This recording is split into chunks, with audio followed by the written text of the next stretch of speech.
오늘 아침에 주시는 하나님 말씀은 요한계시록 9장 4절 말씀입니다.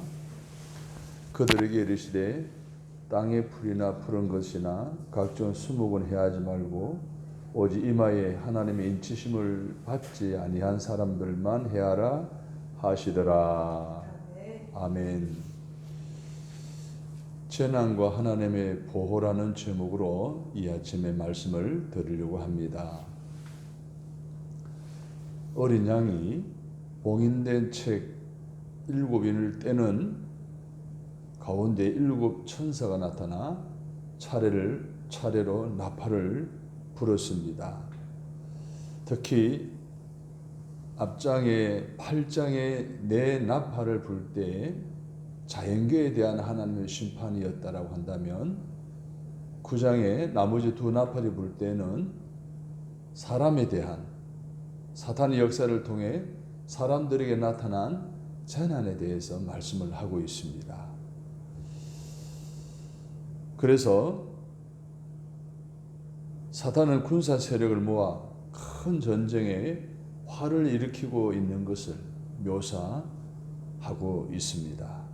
이런 재앙, 즉 전쟁 속에서 우리는 하나님의 보호를 받으려면 어떻게 해야 되는가? 첫째로 따라서 합니다. 사탄을 겁내기보다는 대적해야 합니다.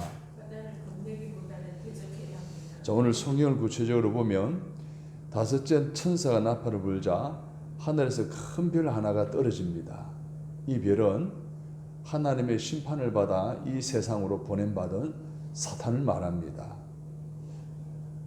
이사야 14장 12절에 보면 너 아침 아들 계명성이여 어찌 그리 하늘에서 떨어졌으며 너 열국을 엎은 자여 어찌 그리 땅에 찍혔는고 라고 말하면서 사탄이 하나님을 반역하고 그 주의를 잃어버리고 이 땅에 쫓겨났구나 하는 것을 확인할 수가 있습니다.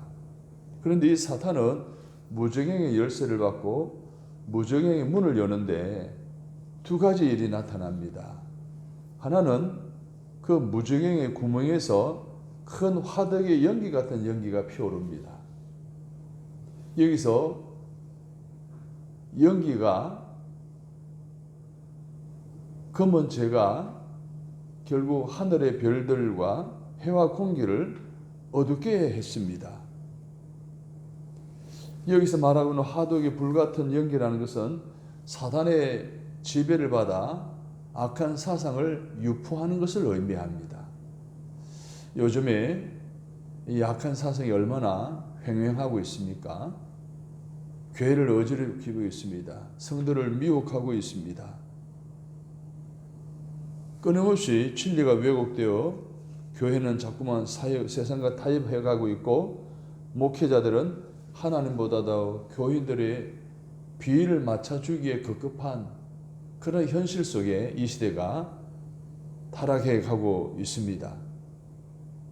이 악한 사상이 오늘 우리의 신앙을 흔들게 하는 바로 합리주의와 인본주의를 말하는 겁니다. 이 합리주의, 인본주의가 교회에 들어오면서 얼마나 많은 성도들이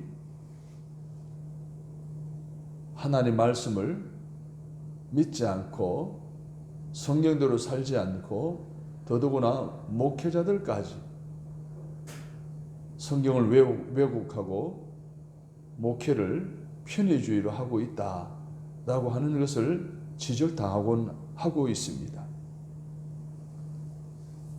현 시대는 참으로 부끄러운 시대입니다. 영적으로 타락한 시대입니다. 이럴 때일수록 우리는 정신을 차리고 사탄을 대적해야 합니다. 야고보 4장 7절에 보면 그런즉 너희는 하나님께 순복할지어다 마귀를 대적하라 그리하면 너희를 피하리라 이렇게 말씀하셨습니다. 그렇습니다. 오늘 이 시대에 이 악한 사상이 오늘 우리의 신앙을 미혹해 올 때 오늘 교회를 흔들어 교회로 하여금 타락하도록 만드는 이때에 이 인본주의와 이 합리주의 사상을 오늘 가지고 교회를 침투해오는 사단을 정신을 차리고 대적하는 저와 여러분이 되시기를 간절히 바랍니다. 또 하나는 황충이 연기 가운데서 나타났습니다. 이 황충의 재앙은 무슨 재앙으로 파괴, 황폐, 황무지를 만들고 절망의 횡포를 일으킵니다. 그런데 이 황충이 사탄의 군사로 정갈의 권세와도 같은 권세를 지니게 됩니다. 그런데 이 황충이, 이 사탄이 누구를 해칩니까? 4절에 보십시오. 하나님의 인치심을 받지 아니한 사람들만 해하더라, 이렇게 말하고 있습니다. 근데 어느 기간 동안 5개월 동안 한정되었지만 고통과 괴로움은 말할 수가 없습니다. 6절에 보십시오. 그날에는 사람들이 죽기를 구하여도 죽지 못하고 죽고 싶으나 죽음이 그들을 피하리로다 라고 했습니다. 이제 황충과 군대의 모습이 어떤지를 7절 이하의 10절에서 상세하게 기록하고 있는데, 그것은 바로 사탄은 아름답게 매력적으로 꾸며져 있습니다. 그래서 입맞지 아니한 사람은 이 세상에 사탄의 문화가 굉장히 매력적으로 보입니다. 즐기기 안성맞춤이죠. 그런 아름다운 모습으로 미혹합니다. 사람들에게 치명상을 입힙니다. 사람들의 마음과 영혼을 병들어 죽게 만들고 있습니다. 결국 황충은 파괴자라는 거죠. 그러나 황충의 사탄은 하나님의 자녀들을 아무도 해칠 수가 없다는 것을 분명히 말하고 있습니다. 즉 하나님이 이마에 인을 쳐준 사람들에게는 손을 댈 수가 없습니다. 로마서 8장 1절에 보면 그러므로 이제 그리스도 예수 안에 있는 자에게는 결코 정죄함이 없나니, 악한 무리, 즉 하나님의 인을 받지 못한 사람들만 황충의 상해를 입을 수 있지만 하나님의 인을 받은 하나님의 거룩한 백성들은 안전하다는 이야기입니다. 그러면 하나님의 자녀가 되었다면 오늘 우리가 얼마나 좋겠습니까? 하나님의 자녀가 되었다면 이게 얼마나 축복입니까? 감사한 일입니까? 그런데도 우리는 아직 사단을 두려워하지 않고 있습니다. 우리는 사단을 대적해야 됩니다. 사단을 대적해야 됩니다. 끊임없이 오늘 우리를 대적해오는 이 황충 같은 이 어둠의 세력들이 미혹해올 때에 우리는 하나님의 인침받은 믿음을 끝까지 지키며 하나님께 순복하고 사단을 대적하는 오늘 저와 여러분의 믿음의 삶이 되시기를 주님의 이름으로 축복합니다. 따라서 합니다. 속히 회개하고 구원의 복을 누려야 합니다. 이제는 일반적으로 현재 과거에 일어난 전쟁이 일어나고 있습니다. 하나님의 거룩하신 역사가 이 전쟁 가운데 회개하는 구원의 복을 누리기를 원하는 사람들에게 그 전쟁도 능히 극복할 수 있는 하나님의 은혜가 임하게 되는 것입니다. 그런데 오늘 6째 천사가 나팔을 불게 되니까 하나님 앞에 금제단의 넷불에서 큰 강 유프라데에 결박한 네 천사를 놓아줍니다. 그런 음성이 들려옵니다. 13절 14절을 보십시오. 6째 천사가 나팔을 불매 내가 들으니 하나님 앞 금제단 넷불에서 한 음성이 나서 나팔을 가진 6째 천사에게 말하기를 큰 강 유브라데에 결박한 네 천사를 놓아주라 하며 라고 하셨습니다.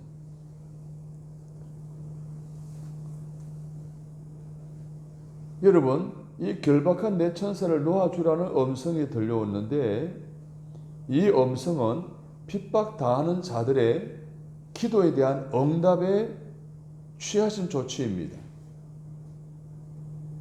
계시록 8장 3절 4절에 보시면 이런 말씀이 있습니다. 또 다른 천사가 와서 제단 곁에 서서 금향로를 가지고 맡은 많은 향을 받았으니 이는 모든 성도의 기도와 합하여 보좌 앞 금제단에 드리고자 함이라. 향년이 성도의 기도와 함께 천사의 손으로부터 하나님 앞으로 올라가는지라. 금향로에 담겨진 성도의 그 간절한 부르짖음의 기도가 하나님께 상달되어 하나님이 응답해 주심으로 핍박당하는 자들의 기도에 응답하여 취하신 내 천사를 놓아주려는 하나님의 음성이 들려오게 되어 것입니다. 여기에 말하는 내 천사는 악한 천사입니다. 인간을 전쟁으로 몰아넣기를 좋아하는 천사입니다. 그러자 하나님께서 허락하시니 천사가 놓이게 되었습니다. 그 천사들의 거느릴 마병 대수는 얼마나 됩니까? 2만만이라고 했습니다. 엄청난 수의 군대가 동원되었음을 보게 됩니다. 자, 이제 이 군대는 파괴 행위를 목적으로 보내심을 받았습니다. 이 심판은 하나님의 작정된 때에 발발합니다. 어떤 모양으로? 17, 18, 19절에 보기에도 아주 다양한 모양의 그러한 심판이 나타나는 것을 보게 됩니다. 즉, 이 마병대의 심판은 회개치 않는 자에게 경고하기 위함이었습니다. 하나님께서는 불순종하는 자기 백성을 회개시키기 위한 도구로 가끔 전쟁도 사용하십니다.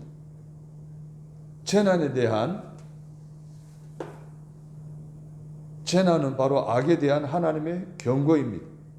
그런데 하나님의 경고와 진노가 계속되어도 사람들은 회개하지 않았습니다. 20절과 21절을 보십시오.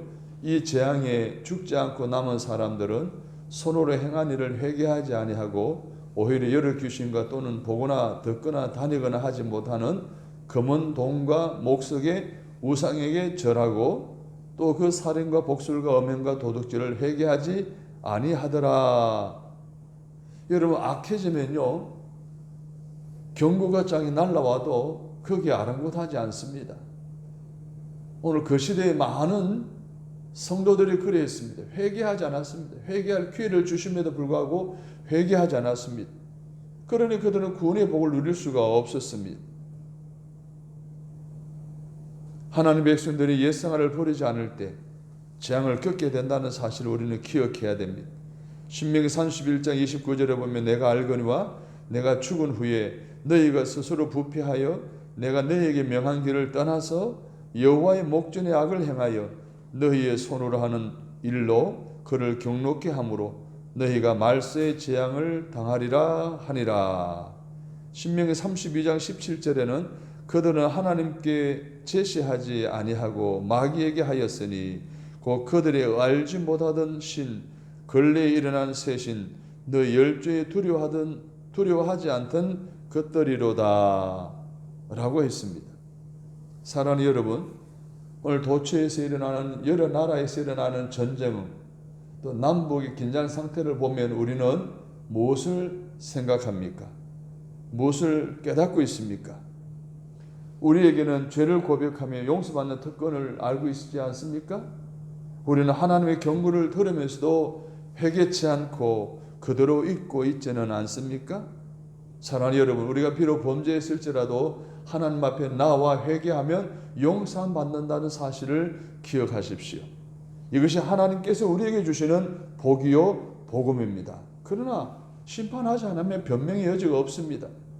지금이라도 예수 그리스도께 나와 모든 죄를 회개하고 죄 사함 받아 구원에 참여하여 끝까지 믿음을 지켜 천국 백성으로 살아갈 수 있는 저와 여러분이 다 되시기를 주님의 이름으로 축복합니다. 지금 우리 하나님의 회개하기를 기다리십니다. 구원의 복을 회개를 통해 누리시고 믿음의 승리함을 이루어 하늘나라에서 다 함께 영생 복락을 누릴 수 있는 저와 여러분이 다 되시기를 주님의 이름으로 간절히 바랍니다. 하나님, 오늘 이 아침에도 저희들을 사랑하시고 축복해 주시니 감사합니다. 오늘 이 마지막 시대에 끊임없이 일어나는 재난 속에서 하나님의 보호를 지금까지 받게 하셨는데 앞으로도 하나님의 보호를 받도록 오늘도 이 아침에 귀한 말씀을 허락해 주시니 감사합니다. 사단을 통해 끊임없이 사람들, 특별히 믿음의 사람들을 미혹하고 믿음의 사람들을 하나님에서 떠나게 하는 여러 가지 사탄의 역사들 가운데 더 이상 사탄을 겁내지 아니하게 하시고 사탄을 대적하게 하여 주시옵소서. 사탄을 더 이상 두려워하지 않고 하나님의 자녀된 권세를 힘입고 날마다 입맞은 하나님 백성으로 승리하며 살아가게 하여 주옵소서. 그리고 하나님 우리에게 경고하실 때 속히 회개하고 구원의 복을 누려서 하나님 나라 거룩한 백성으로 살게 하옵소서. 하나님 지금도 회개하기를 기다리고 계심을 기억하고 구원의 참여를 죄 사함 받고 누리도록 오늘도 은혜를 허락해 주옵소서. 우리 주 예수 그리스도의 이름으로 기도드립니다. 아멘.